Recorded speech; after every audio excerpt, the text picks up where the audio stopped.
Hello viewers, I doctor S B K Lal welcome you all in my YouTube channel. मेरे YouTube channel में आपका बहुत बहुत स्वागत है।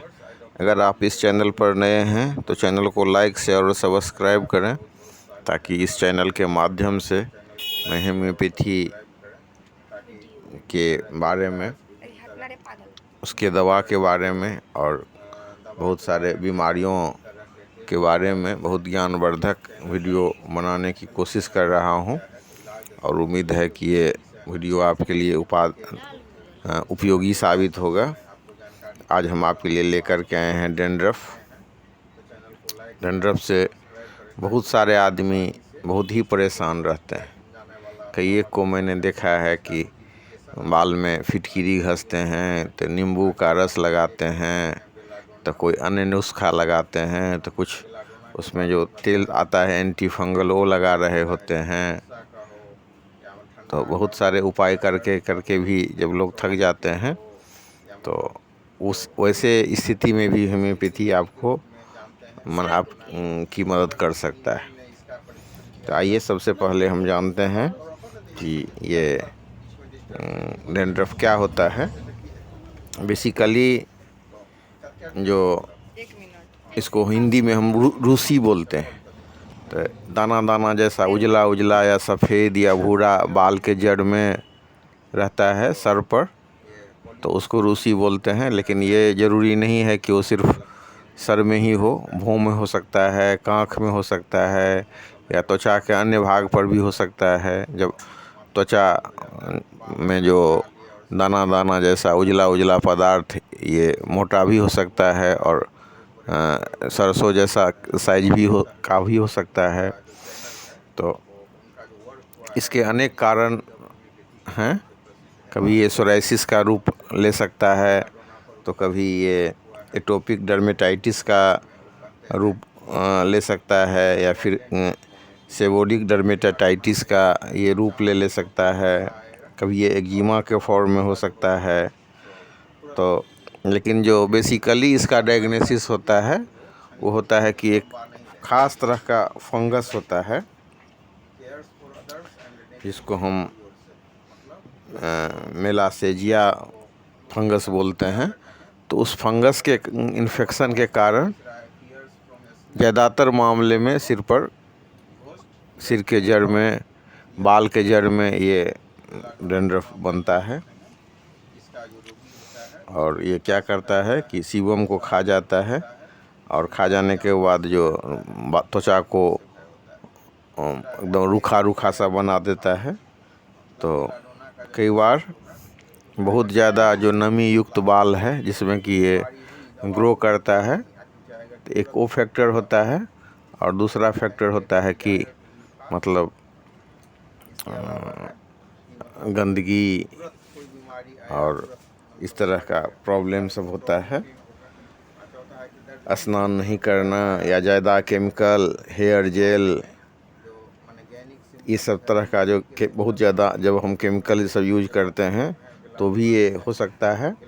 और मेन रूप से, मुख्य रूप से हम समझें कि जो बाल में जो फंगल इन्फेक्शन होता है, तो शरीर का इम्यूनिटी सिस्टम उस फंगस को मारने की कोशिश करता है, और उस लड़ाई में जो शहीद हो जाते हैं ये फंगस, तो वो अपना चिन्ह छोड़ जाते हैं। या फिर जो डेड त्वचा है, तो नया जब चमड़ा आएगा तो फिर पुराना वाला जो एक अपना ये छोड़ जाएगा पहचान जाते जाते। तो डेड, कई बार हम देखते हैं कि जो डेड स्किन होता है वो डैंड्रफ का रूप ले लेता है। तो ये हो गया इसका मुख्य रूप से माने कॉज। अब लक्षण तो इसमें दाना दाना जैसा उजला उजला या पीला या भूरा जैसा पदार्थ चिपक जाता है। कभी कभी बिल्कुल ड्राई डैंड्रफ होता है, तो वहीं कई डैंड्रफ को हम देख सकते हैं जो चिपचिपा या तैलीय टाइप का हो सकता है। कई बार जो स्कल्प में बहुत ज़्यादा खुजली मचती है, कई बार बाल भी झड़ सकता है इसके कारण। और बहुत कम मामले में, लेकिन कभी कभी आप देख सकते हैं कि क्रैक जैसा संरचना भी बाल पर आ सकता है, बाल में पपड़ी हो सकती है। तो ये सब इसका लक्षण है। और इसको ठीक करने के लिए जो बहुत सारी होम्योपैथिक दवाएं हैं, बहुत सारे एलोपैथिक भी दवाएं हैं, तरह तरह का केमिकल्स है जो कि मतलब डैंड्रफ को नष्ट करें। और कई बार जो ये एंटी फंगल वाला जो ऑयल होता है वो लगाने से भी आराम होता है। तो हम उसको देखें, इसको कुछ उसका सिम्टम सबको देखें। होम्योपैथी में जो इसका डायग्नोसिस होता है तो इसमें तो एंटी फंगल दवा हम लोग देते ही हैं, उसके अलावा कुछ लक्षण युक्त दवा भी देते हैं ऑन द बेसिस ऑफ जो सिम्टम्स है या मियाज है उसके हिसाब से भी केस टेकिंग किया जाता है। और इसका जो सबसे टॉप मेडिसिन है, जबकि बाल में खुजली हो तो डैंड्रफ में जो ये विनका माइनर, जब डैंड्रफ भी हो और बाल में बहुत खुजली हो तो बहुत ही अच्छी दवा है विनका माइनर। इसके अलावा अगर विनका माइनर 30 पावर में एक खुराक करके रोज लीजिए 1 सप्ताह तक, सुबह सुबह में खाली पेट 3 से 4 बूंद, और उससे अगर आराम नहीं हो तो फिर जो एंटी फंगल एक दवाई आता है बेसिलिनम, उसका 1 ml ले करके आप एक प्रतीक्षा कीजिए। तो इसमें जो इलाज हम लोग देते हैं वो बेसिकली 2-3 तरह से देते हैं। अगर मतलब क्लासिकल होम्योपैथी की बात करें तो कई बार उसमें एक खुराक दवाई दे करके 1 सप्ताह इंतज़ार करना होता है, और इसमें यही है कि दवाई का सटीक चयन किया गया हो। तो अगर आप विनका माइनर दिए, या बहुत सारी दवाएं हैं होम्योपैथी में, रस्टक्स है या फिर मतलब काली म्यूर है या काली सल्फ है या फिर नेट्रम म्यूर है, थूजा है, तो ये सब दवाई देने के बावजूद भी जब आराम नहीं होता है तो फिर उसमें हम लोग एक खुराक बेसिलिनम दे देते हैं 200 पावर में या फिर 1 m पावर में, और फिर 1 सप्ताह इंतज़ार करते हैं। तो आप देखेंगे कि बेसिलिनम अगर मतलब 1 m में पड़ गया है तो 2 से 3 दिन में होते होते देखिएगा कि खुजली भी कम हो गई है, और जो मतलब एकदम लग रहा था भयानक तो उसका भी रफ्तार कम हो गया है, और बीमारी जो है सो नीचे की ओर हो गई है। इसके अलावा एक बहुत ही महत्वपूर्ण दवाई है सल्फ़र। सल्फ़र हम तब देते हैं जब मतलब जलन हो और पेशेंट गंदा रहना पसंद करता हो, उसको दूध अच्छा नहीं लगता हो, साथ ही जब मतलब उसमें के सिर में ज़बरदस्त खुजली मचती हो, गंदा पसंद वाला आदमी जो स्नान नहीं करता हो, तो इसके लक्षण पर हम सल्फ़र देते हैं 30 पावर में या 200 में या 1 m में एक खुराक ही सल्फ़र दिया जाना ज़्यादा उचित है। क्योंकि सल्फ़र एक ऐसी दवा है जिसको अगर हम बार बार रिपीट करें तो फ़ायदा भी कम होता है, और कई बार आदमी उससे दूसरे परेशानी में फंस जाता है। तो सल्फ़र भी देने का 2 तरीका है कि आप पहले एक खुराक मेडोरिनम दे दीजिए, फिर सल्फ़र दीजिए, फिर थूजा दीजिए, या फिर मतलब बेसिलिनम दे करके 200 पावर में 1 सप्ताह के बाद सल्फ़र दीजिए, और इस तरह से हम उसको दे सकते हैं। तो दूसरी दवा पर हम चर्चा करते हैं। तो दूसरी दवा है बेडिएगा।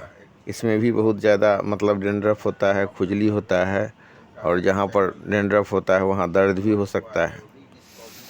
अब हम देखते हैं कि पेशेंट जो है सो सल्फ़र का है, लेकिन मतलब सल्फ़र आप रूटीन में देंगे तो एग्रीवेशन हो जाएगा, तो उस कंडीशन में हम नेट्रम सल्फ़ देते हैं या काली सल्फ़ देते हैं। लेकिन ये भी गौर करने वाली बात है कि काली सल्फ़ का जो मतलब डैंड्रफ होगा वो क्या होगा, उसमें खुजली तो होगा ही होगा, और मैंने क्रीमी वाइट हो सकता है या मतलब येलोइश डैंड्रफ होगा। लेकिन ज़्यादातर मामले में हम देखेंगे काली सल्फ़ तभी काम करेगा, बहुत अच्छा रिजल्ट देगा, जबकि जो डैंड्रफ है उसका रंग पीला हो। और अगर उजला डैंड्रफ हो तब कौन सी दवा देंगे? तो उजला डैंड्रफ के मामले में 2 दवा है, एक है नेट्रम म्यूर और दूसरा है काली म्यूर। तो नेट्रम म्यूर का जो पेशेंट होगा उसका डैंड्रफ कैसा होगा, तो चिपचिपा डैंड्रफ होगा, आदमी थोड़ा सा इंट्रोवेरेंट होगा, नमक तेज पसंद करेगा, दुबला पतला और गर्दन पतला वाला आदमी होगा। वहीं काली म्यूर तो एंटीवायरल, एंटी फंगल और एंटी प्रोटोजोअल दवाई है, तो वो भी उससे भी बहुत फ़ायदा मिलता है, लेकिन उसका जो डेंड्रफ होता है, उजला डेंड्रफ होता है। फिर फास्फोरस 30 एक दवा है, वो भी बहुत उपयोगी दवा है डेंड्रफ के मामले में। तो इसमें बाल गुच्छा में निकलता है और इसका भी डेंड्रफ उजला होता है। धूल या पाउडर के तरह डेंड्रफ जब होता है और सिर में खुजली होती है तो फास्फोरस दिया जाता है। तो ये महत्वपूर्ण दवाएं हैं। साथ ही जो मतलब थूजा, सल्फर, मेडोरिनम, ये दवाएं मध्यवर्ती क्रम के रूप में दी जाती हैं। और वैसे थूजा का भी सिम्टम्स होता है। कई बार देखते हैं कि हम जो भांति भांति की दवा दिए उससे आराम नहीं हुआ, तो थूजा एक खुराक दे देने से बहुत ही आराम पड़ जाता है। तो मध्यवर्ती एक खुराक थूजा दे करके जो दवाई का सिम्टम्स हो वो दे सकते हैं। वैसे ही एक दवाई है ग्रेफाइटिस, जिसमें पेशेंट को कब्ज भी रहता है और एक्जिमा के साथ जब डेंड्रफ होता है, या मतलब वो ऐसा डेंड्रफ जिसमें कि आदमी का उसमें से लस्सा लस्सा जैसा तेलीय पदार्थ निकलता है, तो उस तरह के डेंड्रफ में बहुत ही उपयोगी दवाई है ग्रेफाइटिस। इसके अलावा हम देखेंगे कि मतलब और भी दवा सब है, जैसे सेनिकुला, दाढ़ी, मूछ, भौं या पेल्विक एरियाज का जो बाल है उस सब में जब माने फंगल इन्फेक्शन हो जाता है, रुस्सी हो जाती है, डेंड्रफ हो जाता है, तो सेनिकुला देते हैं। इसके अलावा हम देखेंगे कि मतलब मेजोरियम, जब मतलब टोपी जैसा रुस्सी हो जाए, एकदम ब्राउन टाइप का मतलब रुस्सी हो, खुजलाते खुजलाते खून निकल जाए और रुस्सी के नीचे पानी जैसा पदार्थ जमा जैसा अनुभव हो, तो उस केस में हम देते हैं मेजोरियम 30। और मेजोरियम 30 जो है सुबह दोपहर शाम देने वाली दवा है, या मतलब एक खुराक से फ़ायदा हो तो फिर उसको रिपीट नहीं करते हैं। उसके अलावा दो खास तरह का पेटेंट भी है।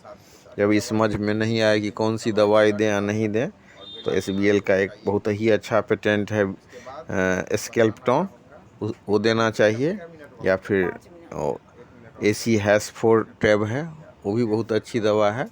तो उसमें थोड़ा सा जो आप चिकित्सक से सलाह लें और प्रॉपर डायग्नोसिस के बाद इसमें से इन दो में से कोई एक दवाई ली जा सकती है।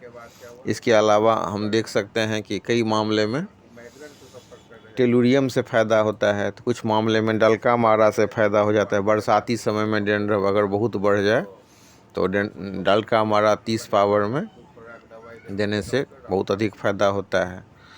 तो कई बार हम एक दवा से इसका ट्रीटमेंट करते हैं, और कई बार जैसे डलका मारा जैसी दवाएं हैं अगर उसको रस्टक्स के साथ दिया जाए तो कई बार उसका पावर बढ़ जाता है और बहुत अच्छा रिजल्ट आता है। तो इस तरह से हम दवाई का सिलेक्शन करते हैं और फिर उसको अगर हम दे रहे हैं तो बहुत ही उसमें प्रॉपर वे में अगर सिलेक्शन किया गया है दवाई का तो बहुत लाभ पहुंचाता है। इसके अलावा एक आता है PMG कंपनी का ग्रेफाइटिस ऑयल, उसको अगर हम जड़ में लगाएं खुजली वाला मामला में, तो हम देखेंगे कि रुस्सी में उससे बहुत अधिक फ़ायदा मिलता है। तो जो एंटी फंगल जो अंग्रेजी की दवाएं होती हैं अगर वो हम लगाएं तो उसका दूसरा साइड इफ़ेक्ट हो जाता है, जैसे मतलब TB होने का डर रहता है या फिर दूसरा माने ये हो जाता है। लेकिन हेमियोपैथ की जो एंटी फंगल दवाएं हैं बहुत उपयोगी हैं। कई मामले में हम देख सकते हैं कि कैलेंडुला Q पानी में मिला कर के धोने से भी बहुत अच्छा फ़ायदा मिलता है। इस तरह